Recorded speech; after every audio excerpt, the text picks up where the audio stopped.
Mga kapuso, walang bagyo pero patuloy na uulanin ng ilang lugar kabilang ang mga probinsyang naapektuhan ng matinding pagbaha nitong mga nakalipas na araw.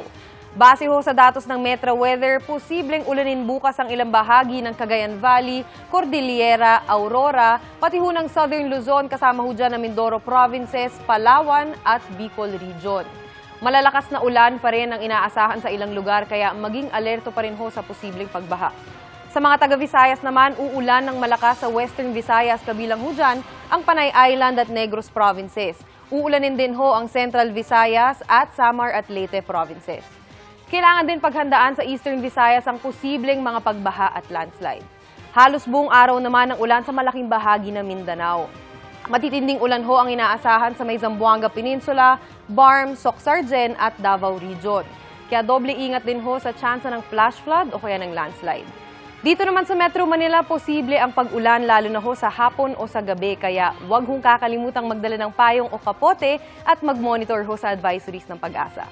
Ang mga pag-ulan ho sa bansa ay dulot pa rin ng shear line, hanging amihan at localized thunderstorms. Ang shear line ay nabubuo ho sa pagsasalubong ng mainit at malamig na hangin. Dala ho nito ang makakapal na ulap kaya nagdudulot ito ng maulang panahon. Yan lang ho muna ang latest sa lagay ng panahon. Ako po si Maureen Shrivers para sa GMA Integrated News Weather Center. Kami ang inyong maasahan, anuman ang panahon. Mga kapuso, maging updated sa ulat panahon 24 oras. Mag-subscribe sa GMA Integrated News sa YouTube. Para sa mga kapuso naman natin abroad, bisitahin ang GMA Pinoy TV at www.gmanews.tv.